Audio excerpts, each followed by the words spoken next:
Si vous avez vos Bibles, vous pouvez regarder avec moi dans l'Évangile selon Jean, Jean chapitre 1. Jean chapitre 1, et nous allons lire le verset 1 à 14. Jean chapitre 1, de verset 1 à 14. Les évangiles ont été écrits pour nous aider à mieux comprendre qui est Jésus. Même le but de l'évangile de Jean se trouve dans Jean chapitre 20. À la fin de ce chapitre, ça dit « Jésus a fait encore en présence de ses disciples beaucoup d'autres miracles qui ne sont pas décrits dans ce livre. Mais ces choses ont été écrites afin que vous croyiez que Jésus est le Christ, le Fils de Dieu, et qu'en croyant, vous ayez la vie en son nom. » Voilà, les évangiles ont été écrits pour qu'on puisse croire que Jésus est le Christ, le Fils de Dieu, et qu'en croyant, on peut avoir la vie en son nom.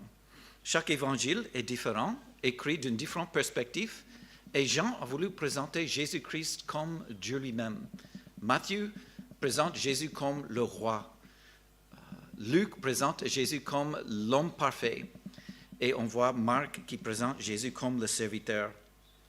Et c'est intéressant, Matthieu présente Jésus comme roi. Et est-ce qu'on veut savoir là où un roi est né?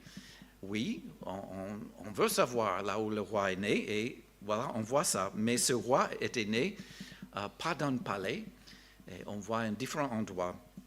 Marc, est-ce qu'on a besoin de savoir où se trouve, où il était, un serviteur était né? Non, Marc ne donne pas les indications sur la naissance de Jésus. Luc, qui présente Jésus comme l'homme parfait, est-ce qu'on a besoin de savoir? Oui, Luc donne beaucoup d'informations sur cette naissance de Jésus. Jean présente Jésus comme Dieu. La naissance de Dieu, comment est-ce que ça peut se passer? Alors, voilà comment Jean commence. Il commence au commencement. Et ça nous fait rappeler même du livre de Genèse qui a aussi au commencement. Alors, lisons à partir de Jean chapitre 1 et on va voir cette image que Dieu nous donne, ce désir de communiquer avec nous à travers la parole. Et on va voir, au commencement était la parole. C'est ça le sujet ce matin. On veut savoir, mais qui est cette parole? C'est quoi cette parole? Au commencement était la parole. Et la parole était avec Dieu. Et la parole était Dieu. Elle était au commencement avec Dieu. Toutes choses ont été faites par elle. Rien de ce qui a été fait n'a été fait sans elle. En elle était la vie, et la vie était la lumière des hommes. La lumière luit dans les ténèbres, et les ténèbres ne l'ont point reçue. Il y eut un homme envoyé de Dieu, son nom était Jean. Il vient pour servir de témoin, pour rendre témoignage à la lumière, afin que tous croient par lui. Il n'était pas la lumière, mais il est paru pour rendre témoignage à la lumière. Cette lumière est la véritable lumière, qui, en venant dans le monde, éclaire tout homme. Elle était dans le monde, et le monde a été fait par elle, et le monde ne l'a point connue. Elle est venue chez les siens, et les siens ne l'ont point reçue, mais à tous ceux qui l'ont reçue, à ceux qui croient en son nom, elle a donné le pouvoir de devenir enfants de Dieu, lesquels sont nés non du sang, ni de la volonté de la chair, ni de la volonté de l'homme, mais de Dieu. Et la parole a été faite chair. Elle habitait parmi nous, pleine de grâce et de vérité, et nous avons contemplé sa gloire, une gloire comme la gloire du Fils unique, venu du Père. Merci Seigneur pour cette section dans ta parole. Aide-nous à mieux comprendre comment tu as voulu même communiquer aux hommes. Tu as voulu dévoiler aux hommes, à nous-mêmes. Et dirige-nous ce matin à travers ce texte et à travers cette discussion sur Noël ce matin. Et nous prions au nom de Jésus. Amen.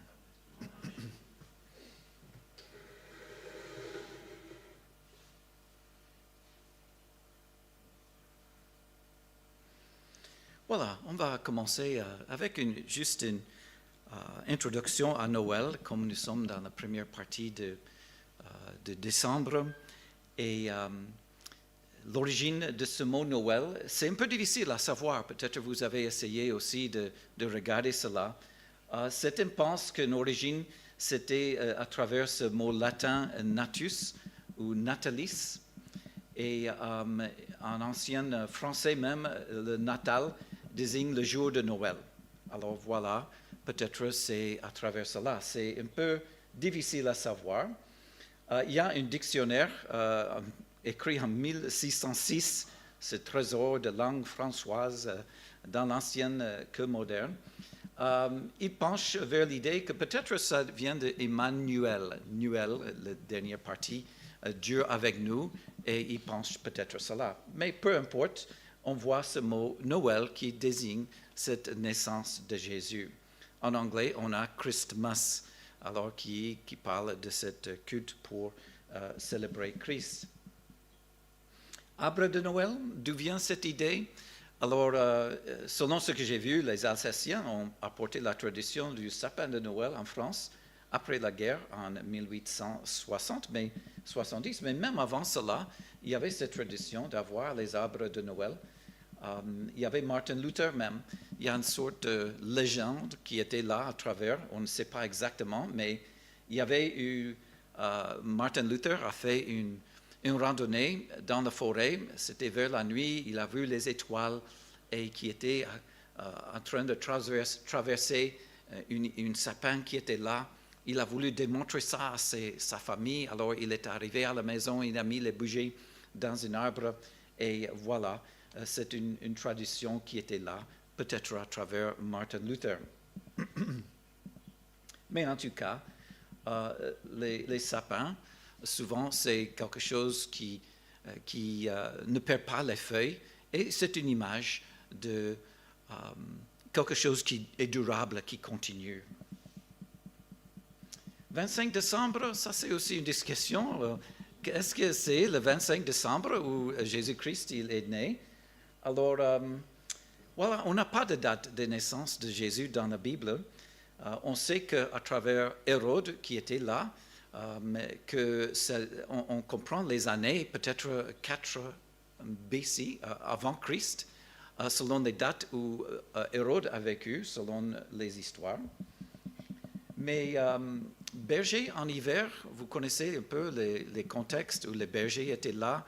Est-ce qu'ils peuvent être là en hiver? Moi, je me demande, est-ce qu'un berger a une vacance?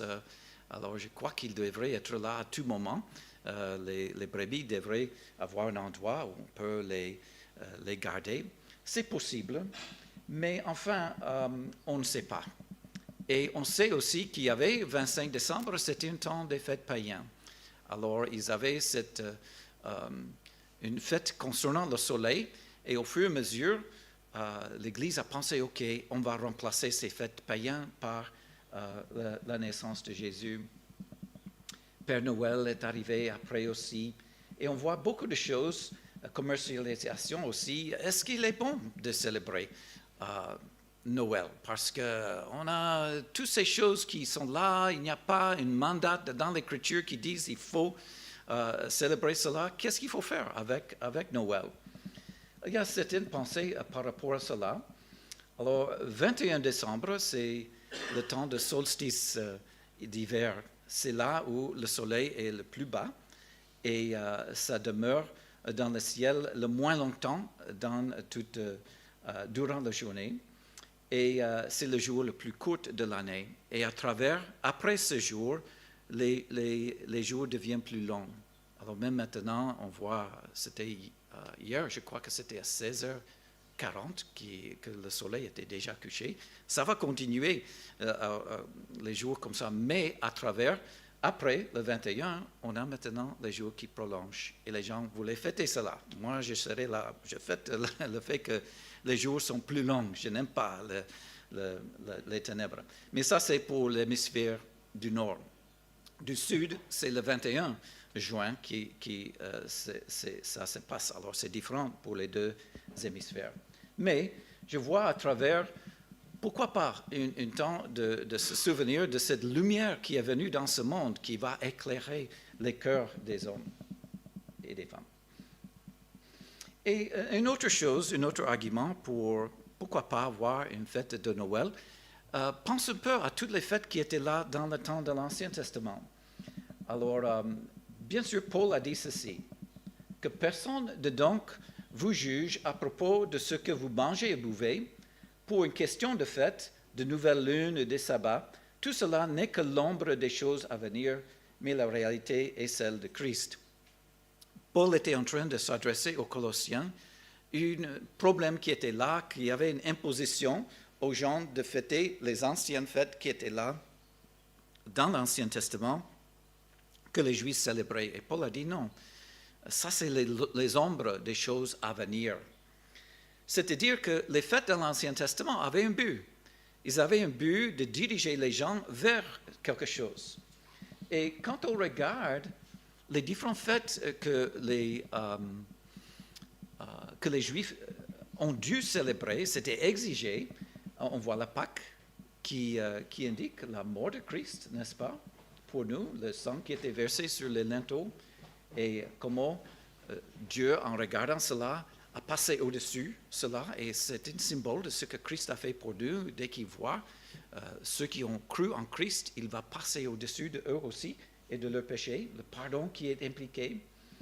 On a ce pain sans levain, nouvelle vie en Christ, prémisse, la résurrection de Christ, Pentecôte, la venue du Saint-Esprit. Alors, ils ne savaient pas avant comment les chrétiens, bien sûr, Pentecôte, mais les prémices, c'était des images, des ombres, des choses à venir. Fête des trompettes, et nous savons, wow, ça peut aussi être une image de retour de Christ. Jour d'expiation, c'était aussi une fête que chaque année, les Juifs devraient célébrer cela. Et c'était encore un symbole de comment les péchés ont été enlevés. Tout ça, c'est l'ombre de Christ. Ça donne une image de Jésus-Christ. Et tabernacle aussi, c'est une image de l'incarnation et la présence de Dieu. Alors, les Juifs avaient ces fêtes, au moins 7. Ils avaient jeté le Purim après Esther. Alors, ces fêtes étaient là pour se souvenir de Dieu et de ce qu'il va faire et ce que Dieu a demandé. Et je pose la question, mais pourquoi pas pour nous aussi? Je vous ai posé depuis cette question de tous les événements qui se produisent depuis le début de l'univers, quels sont les plus importants? Alors, depuis le début de l'univers, quels sont les événements? Parmi toutes les choses qui sont se passer, quelles sont les choses les plus importantes? Vous pouvez réfléchir sur cela. Et moi, je réfléchis, voilà, la création, n'est-ce pas? Création de toutes choses, la chute de l'homme, qui était très important, l'incarnation. Alors, est-ce qu'il y avait une autre, parmi les top 5 choses qu'il n'y a jamais eu? Incarnation devrait être là, crucifixion devrait être là, résurrection devrait être là. Et si on veut continuer dans l'avenir, le retour de Christ sera aussi cela dans l'avenir. Mais quand on pense à la création, chaque sabbat, pour les Juifs, c'était samedi, mais après, pour nous, les chrétiens, c'est dimanche. Le sabbat, c'était Dieu a commencé cela après qu'il a créé toutes choses. Le 7e jour, il se reposait. Et même, on se souvient de ce repos, de la création, le samedi. Et pour nous, dimanche maintenant. La chute de l'homme, bien sûr, on ne célébrait pas la chute de l'homme, mais on a l'incarnation à travers Noël, crucifixion, vendredi saint, mais aussi le Saint-Saint. C'est un temps de se souvenir de cela.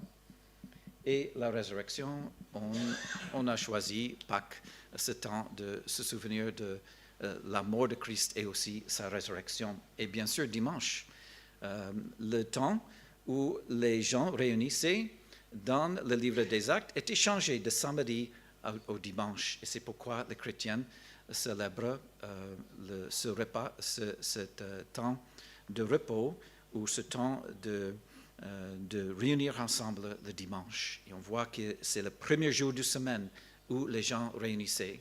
Et grâce à la résurrection de Jésus-Christ, qui était aussi ce premier jour de semaine. Voilà quelques raisons pour lesquelles on peut célébrer Noël, mais ce n'est pas une exigence. C'est chaque personne qui devrait décider ce qu'ils vont faire et comment ils vont faire. Mais enfin, il faut poser la question, qu'est-ce que Noël pour vous? Il y avait dans certains magasins, ils ont demandé aux gens, mais qu'est-ce que Noël pour vous? Et quand on regarde le monde, ils vont répondre d'une certaine manière. Période ambivalente, une blogueuse a dit, ce souvenir d'enfance, une course folle, le calme et l'excitation, une autre cocoon familiale.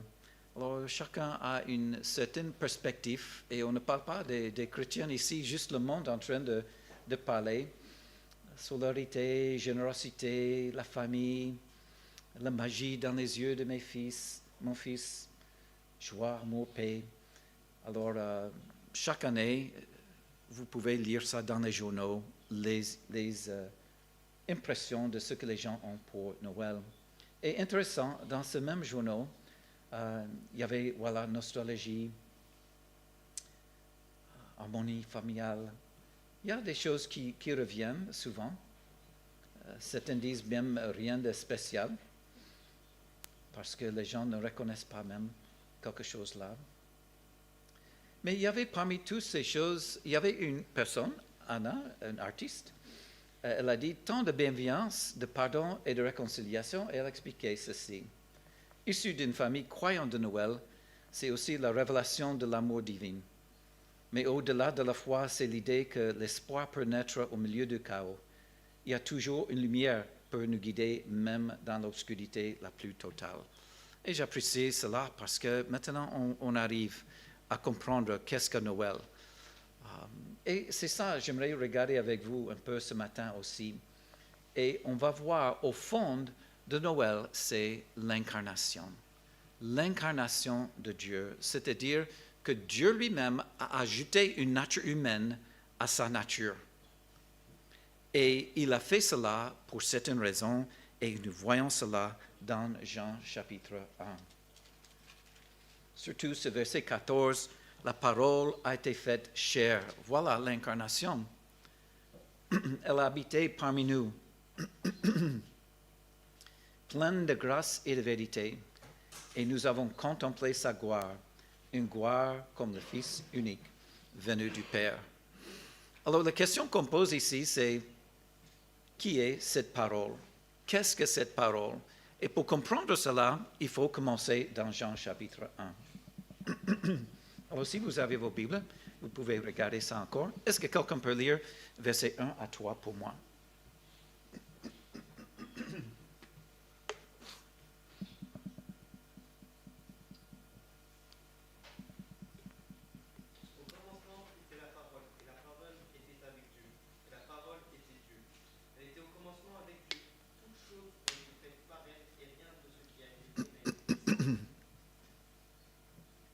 Voilà, merci.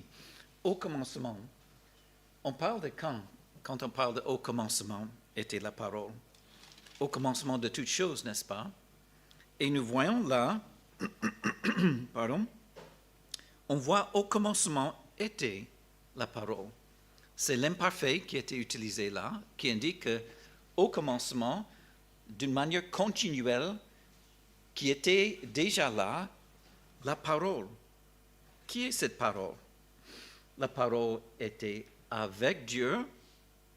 OK, on voit Dieu et la parole avec Dieu, mais au même moment, la parole était Dieu. Qu'est-ce qu'on a là? Il semble qu'on a deux dieux. On a la parole et on a Dieu. Comment est-ce que ça peut marcher? Au commencement, déjà la parole était là. La parole était avec Dieu et la parole était Dieu. Et on a un sommaire, elle était au commencement avec Dieu. Pour préciser, on voit verset 3. Tout a été fait par elle. Rien de ce qui a été fait n'a été fait sans elle. Et là, on peut voir, c'est la création. toutes choses ont été faites par cette parole, par la parole. Est-ce qu'on parle parole? Est-ce que c'est la Bible? Est-ce que c'est simplement les mots? Mais on voit que c'est par création que cette parole a fait toutes choses. C'est la parole qui a fait toutes choses. Et c'est la création qui était le résultat. Si on continue, on voit cette identité de la parole, c'est avec Dieu. L'œuvre de la parole, la création. Et on voit, verset 4, en elle était la vie, la nature de cette parole, la vie. Parmi toutes les choses qu'il a voulu souligner, la nature de cette parole, c'était la vie, la vie. Et cette vie était la lumière des hommes. C'est à travers cette vie que les gens peuvent comprendre, qui peuvent savoir la volonté de Dieu, qui peuvent comprendre qui est Dieu. Lumière, on parle de quelque chose qui est en train d'expliquer, d'illuminer, d'aider les gens à comprendre la lumière des hommes. La lumière brille dans les ténèbres ne l'ont point accueillie. Et il est en train de nous montrer que cette parole qui est là, qui est la vie et qui est la lumière des hommes, que ça brille dans les ténèbres, mais quelle est la réaction? Les ténèbres ne l'ont point accueilli. Après ça, on voit un témoin de la parole et on pose la question, est-ce qu'une lumière a besoin de témoins? La lumière va briller, n'est-ce pas? Mais Dieu a voulu communiquer, Dieu a voulu aider les gens à comprendre qui il était, alors il est en train de se dévoiler, mais il utilise aussi les autres pour passer ce message. Et on voit ici Jean-Baptiste. C'est un homme envoyé par Dieu. Et il vient comme témoin pour rendre témoignage à la lumière, afin que tous croient par lui.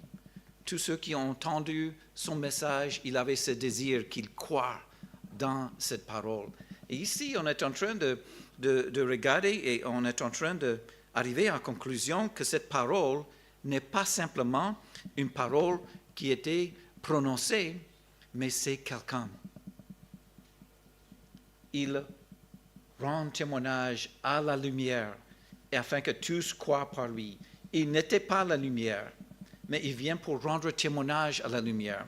Il avait besoin de dire il n'était pas la lumière parce qu'à cette époque, c'était un disciple de Jean qui existait toujours et qui ont cru vraiment que Jean-Baptiste était quelqu'un de spécial, peut-être même le Messie. Mais il devrait corriger cela en disant il n'était pas la lumière, mais il vient pour rendre témoignage à la lumière. Et on voit que Jean-Baptiste, une des choses qu'il a dit, voici l'agneau de Dieu qui ôte les péchés du monde. Il rend toujours au témoignage. Il disait aux gens, regarde Jésus-Christ, c'est lui, l'agneau de Dieu qui ôte les péchés du monde. Alors il revient à cette parole, c'est la véritable lumière. Il y a certaines qui proposent que voilà, je vais vous illuminer. Il y a des gens, des prophètes, des faux prophètes qui sont venus. Voilà, je vous illumine. C'est moi qui va vous aider à comprendre. Mais Jean est en train de dire non. Jésus, qu'on va voir, c'est la véritable lumière qui est venue dans le monde, qui éclaire tout homme. Cette vie qui était là, qui était en train de se dévoiler, ça éclaire tout homme. Et ça, c'est l'œuvre de cette parole. Et qu'est-ce qui s'est passé? La réponse, elle était dans le monde a été fait par elle, le monde ne l'a point connue. La parole a fait toutes ces choses, créé toutes choses. Il est venu, mais le monde n'a pas connu. Elle est venue chez les siens ne l'ont point reçu, mais à tous ceux qui l'ont reçu, elle a donné le pouvoir de devenir enfants de Dieu, à ceux qui croient en son nom. Et ce que Jean était en train de faire dans les premiers versets ici, il était en train de préparer les gens pour lire le livre de Jean et pour voir les thèmes qui sont mentionnés ici, qu'il est venu dans ce monde, qu'il est venu chez les siens n'ont pas reçu. Et l'importance de croire en son nom, de croire en lui pour devenir enfant de Dieu.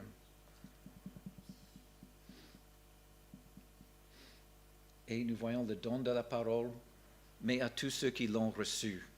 Et maintenant, on voit un personnage qu'il faut recevoir. Elle a donné le pouvoir de devenir enfant de Dieu à ceux qui croient en son nom. Et ici, c'est simplement la parole qui était manifestée maintenant, c'est celui qu'on doit recevoir. Jésus-Christ, on doit le recevoir pour devenir enfant. Et on est né, non comme par du sang, ni la volonté de la chair, ni de la volonté de l'homme, mais de Dieu.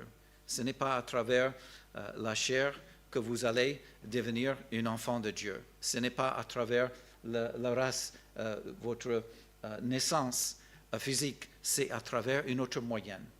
C'est par la foi en son nom qu'on est né et qu'on devient enfant de Dieu. On est né de Dieu.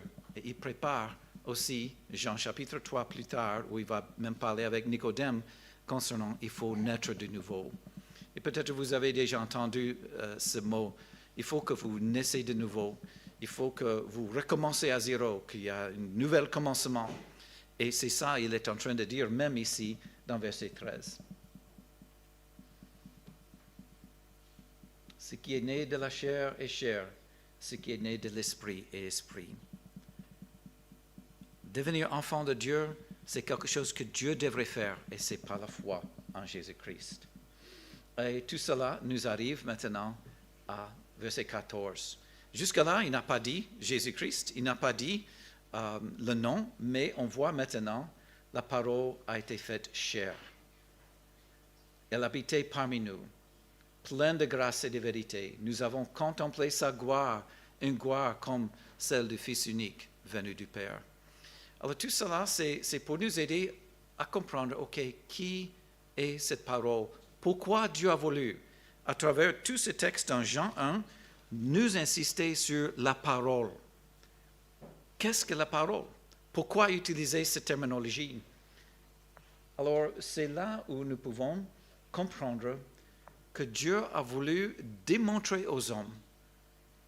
Il a voulu se dévoiler aux hommes. Il a voulu que l'homme comprenne qui il est. Il a utilisé le mot parole pour nous aider à savoir que Dieu communique. Il a voulu communiquer à nous-mêmes à travers une personne qui est Jésus-Christ. Emmanuel, c'est ça le nom qui était donné dans Ésaïe 7,14, qui va dire Dieu avec nous. Colossiens 2,9 nous dit qu'en lui, Jésus-Christ, habite corporellement toute la plénitude de la divinité. Et c'est là où on comprend davantage que Jésus-Christ, il était parfaitement homme, mais il était aussi parfaitement Dieu. C'est ça l'incarnation. C'est que Dieu a ajouté la nature humaine à sa nature en la personne de Jésus-Christ. Alors, ça c'est académique, n'est-ce pas? On est en train de voir tout cela. Mais laisse que ces vérités touchent nos cœurs aussi. Que Dieu lui-même, le Dieu de l'univers, a pris la chair d'une être humaine, il a ajouté la nature humaine à sa nature et on pose la question, pourquoi? Pourquoi est-ce que Dieu a voulu faire tout cela pour nous? Oui, ça nous révèle Dieu. Dieu a voulu nous révéler. La parole, c'est une manière, à travers Jésus-Christ, on peut savoir, mais qui est Dieu? Une manière de donner une définition pour ce mot parole, c'est le discours de Dieu à l'humanité. Si Dieu veut dire une chose à toute l'humanité, voilà, c'est Jésus-Christ, dans sa personne et dans son œuvre. Quand vous voyez Jésus-Christ, vous êtes en train de voir ce que Dieu lui-même dû faire ici pendant qu'il était ici sur la terre. C'est intéressant ce mot. La parole a été faite chair et elle a habité parmi nous. C'est le même mot qui est utilisé pour vivre dans une tente. Et ça nous fait rappeler que dans l'Ancien Testament, Dieu a voulu habiter parmi le peuple. Et c'était où? C'était dans le tabernacle au commencement. Après, c'était dans le temple. Et on voit toutes ces images qu'éventuellement, Dieu va habiter même en nous. nous qui sommes le temple du Saint-Esprit. Alors, Dieu a voulu être avec les êtres humains. Et déjà dans l'Ancien Testament, on voit cela. Exode 25, « Ils me feront un sanctuaire et je demeurerai au milieu d'eux. » C'est une image, une ombre de ce qu'il va faire dans l'avenir. Et c'est à travers Jésus-Christ qui est en nous, maintenant qu'on voit l'accomplissement. Alors la nuée couvrait la tente de l'encontre et la gloire de l'Éternel remplit le tabernacle. Quand vous voyez ça dans l'Ancien Testament, on voit la gloire de l'Éternel qui était là. La gloire de l'Éternel était au milieu. Et on voit cette image plusieurs fois. Quand Jésus était ici sur la terre, il y avait quelques moments où Dieu a voulu démontrer à tout le monde, ça c'est mon fils bien-aimé. On entend ça 3 fois dans la vie de Jésus. Voici mon fils bien-aimé. Une voix audible. Mais ici, on voit aussi la transfiguration où son visage resplendissait comme le soleil. Ses vêtements deviennent blancs comme la lumière. Et cet incident de la transfiguration, c'était aussi une manière que Dieu a voulu dévoiler l'identité de Jésus-Christ. Jésus lui-même. On voit, personne n'a jamais vu Dieu. On est d'accord? On n'a pas vu Dieu. Dieu, le Fils unique, qui est dans le sein du Père, c'est lui qui l'a fait connaître.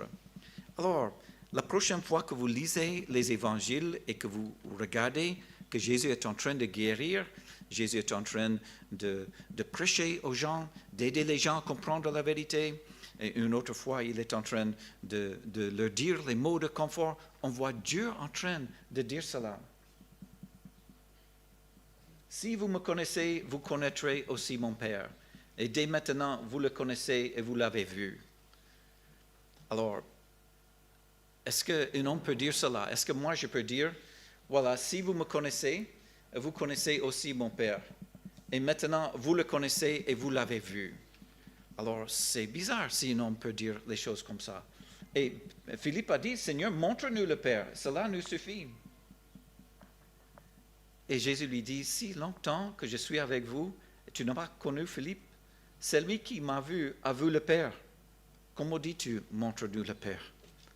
Encore, il dit les choses qu'un homme ne peut pas dire. Je ne peux pas dire, voilà, celui qui m'a vu a vu le Père. Non, c'est Dieu seul qui pouvait dire cela. Personne n'a jamais vu Dieu. Dieu le Fils unique qui est dans le sein du Père, lui l'a fait connaître. Alors c'est là une application pour nous tous. Lisez les évangiles, réalisez que tout ce que Jésus a fait et ce qu'il a dit, c'est comme Dieu a fait cela et Dieu a dit cela. Et quand vous voyez, venez à moi, vous tous qui êtes fatigués et chargés, je vous donnerai du repos. Qui est en train de dire cela? C'est Dieu lui-même. C'est Jésus qui a dit, mais il est Dieu. Et lisez les évangiles avec cette image de Jésus-Christ qui est l'incarnation de Dieu lui-même.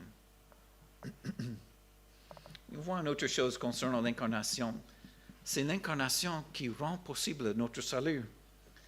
Je suis venu, on voit ça plusieurs fois dans les Écritures, dans l'Évangile selon Jean, je suis venu. Alors, c'est-à-dire sa naissance avait eu une raison. Il est venu ici sur la terre, il a ajouté la nature humaine à sa nature pour un but. Je suis venu comme une lumière dans le monde, afin que quiconque ne demeure pas dans les ténèbres. Voilà une image de ceux qui sont dans les ténèbres. Ils ne voient pas, ils ne comprennent pas Dieu. Mais maintenant, la lumière est venue. Et nous voyons que ça rend possible. L'incarnation, maintenant, c'est le moyen par lequel Dieu va nous sauver. Et on voit ça dans Hébreux 2. Il a participé au sang et la chair. Mais pourquoi? Afin d'écraser par la mort. Par sa mort, celui qui détenait le pouvoir de la mort, c'est-à-dire le diable. Jésus-Christ est venu dans ce monde, c'était pour mourir. Il a pris la chair d'un être humain pour qu'il puisse mourir à notre place et écraser enfin par sa mort celui qui détenait le pouvoir de la mort, c'est-à-dire le diable. Qu'est-ce que le diable a voulu? À travers la tentation d'Adam et Ève, ils ont chuté Et à travers leur mort, il a voulu les amener en enfer avec lui. Mais maintenant, Jésus a écrasé ce pouvoir du diable et maintenant, il ouvre une autre porte qui est là pour aller au ciel pour tous ceux qui croient en lui. Et il a écrasé par sa mort. Le diable n'a plus de pouvoir parce qu'il a vaincu la mort. Il est ressuscité le troisième jour. Le Fils de l'homme est venu, encore on voit un autre, non pour servir, non pour être servi, mais pour servir et donner sa vie comme une rançon pour beaucoup. Donner sa vie, c'est ça la raison pour laquelle il est venu. Vous vous souvenez, il y avait un moment où Jésus il a su qu'il était né pour mourir. Il était né pour mourir pour nous. Et il était troublé à un moment donné. Et il a dit, mon âme est troublée. Que dirais-je, Père, délivre-moi de cette heure? Mais non, il a dit, mais c'est pour cela que je suis venu jusqu'à cette heure. Je suis venu pour cela. Je suis venu pour mourir. Le voleur vient pour dérober, égorger, détruire. Moi, je suis venu. Pourquoi? Afin que les brebis aient la vie et qu'elle ait en abondance. Dieu a tant aimé le monde qu'il a donné son Fils. Pense à Noël comme un don. Dieu a voulu donner son Fils. Il a pris la chair d'un être humain pour qu'il puisse aller mourir pour nous, afin que quiconque croit en lui ne périsse point. Il n'a pas voulu que l'homme périsse. Dieu n'a pas envoyé son Fils, vous voyez? Envoyer son Fils, c'est sa naissance. Il a envoyé son Fils pour être ici, pour prendre la chair d'un être humain. Il l'a envoyé pourquoi? Pour qu'il juge le monde? Non, mais pour que le monde soit sauvé par lui. Cette parole est certaine, entièrement digne d'être reçue. Paul dit cela à Timothée. C'est quelque chose d'incontournable. Jésus-Christ est venu dans le monde pour sauver les pécheurs. Et Paul a dit donc je suis le premier. Et je crois que nous pouvons tous dire cela aussi. Nous sommes aussi le premier des pécheurs. Nous reconnaissons qu'il n'y a personne qui pouvait atteindre la gloire de Dieu parce que nous ne méritons pas, nous n'atteindrons pas la sainteté de Dieu. Mais il a fait tout pour nous. Il est venu pour sauver des pécheurs. Si vous êtes un grand pécheur, il y a un grand sauveur, Jésus-Christ qui est venu. Grâce à l'incarnation, Dieu a pourvu le moyen de payer le salaire de nos péchés, la mort de Jésus-Christ. Pense à cela. Nous venons de célébrer ce Saint-Saint ce matin, ce que Christ a fait pour nous. Il a dit, souviens-toi de moi, se souviens de ces choses. Faites ceci en mémoire de moi. Alors, on oublie facilement, mais il ne faut pas oublier. Christ a fait cela pour nous. Et s'il a fait cela pour nous, imaginons, j'aime beaucoup ce verset, c'est quelque chose qui revient souvent dans mes pensées. Que dirons-nous donc à regard de ces choses? Si Dieu est pour nous, qui sera contre nous? Et il donne une illustration. Comment est-ce que vous pouvez savoir que Dieu n'est pas contre vous, mais il est pour vous? Lui qui n'a point épargné son propre Fils, mais qui l'a livré pour nous tous. Il a fait cela. Et il pose la question ici, comment ne nous donnera-t-il pas aussi toutes choses avec lui? Alors c'était un argument qui vient comme ceci. Si Dieu a fait ces grandes choses, qui étaient les plus grandes choses qui a jamais été faites, est-ce qu'il y a une petite chose qu'il va laisser à côté? Non. Dieu est pour nous. Et qui sera alors contre nous? Et il donne pour nous toutes les possibilités de comprendre qu'en Christ, on a tout ce dont nous avons besoin. Voilà. Qu'est-ce que Noël pour vous? Qu'est-ce qu'il y a dans cette fête de Noël? Temps de famille, temps de manger, ou un temps de réfléchir sur ce que Christ a fait pour nous. Un temps de se souvenir que Dieu lui-même, le Dieu de l'univers, a été fait chair Il habitait parmi nous, plein de grâce et de vérité. Et il a voulu que les hommes, les femmes, que les enfants croient en lui.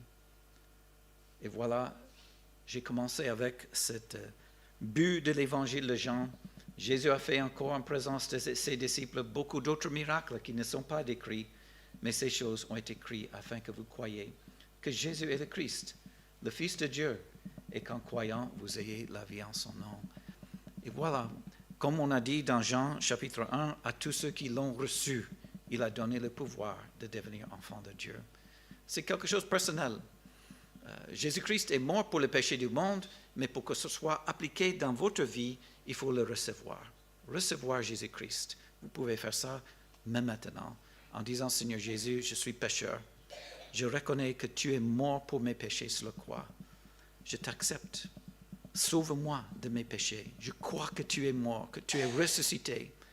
Seigneur, je veux laisser mes péchés, mais sauve-moi, pardonne-moi. C'est ça ce que Dieu cherche, de recevoir et croire en son nom.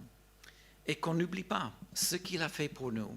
Cette incarnation, ça rend possible pour nous d'entrer dans la présence de Dieu, d'être sauvés. Ça rend possible aussi qu'on a un médiateur maintenant qui intercède pour nous. L'incarnation était là aussi pour nous aider à savoir que Dieu peut compatir avec nous dans toutes nos faiblesses. Il nous connaît. Il était là. Il a eu faim. Il a eu des tristesses.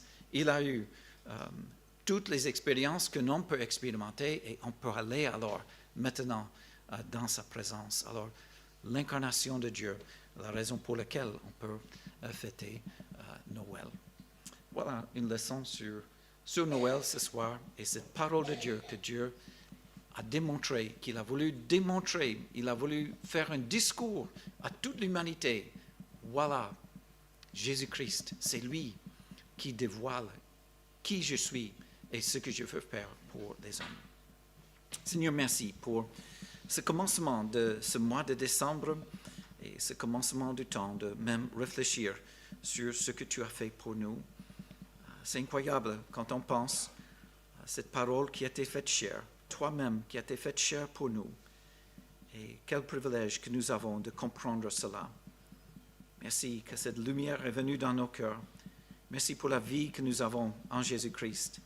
Merci pour la possibilité que nous avons d'entrer dans ta présence, de savoir quelqu'un qui peut compatir avec toutes nos faiblesses et de savoir qu'on a un sauveur parfait qui est venu pour nous. Et de savoir que si tu as envoyé ton Fils pour nous sauver, que tu vas s'occuper de tous nos besoins. Et merci pour cette assurance de cet amour que tu as pour nous. Bénis notre congrégation au milieu de ce temps de penser à Noël et de nous d'avoir nos cœurs et nos pensées en train de réfléchir sur toi et ce que tu as fait pour nous. Et nous prions au nom de Jésus. Amen. J'avais oublié une annonce. Cette semaine, on a aussi cet temps d'enseignement jeudi soir pour comment préparer un message biblique. Alors, c'est jeudi soir. Pour ceux qui s'intéressent, ce n'est pas trop tard si vous voulez déjà s'inscrire. C'est possible, mais on va faire ça jeudi soir.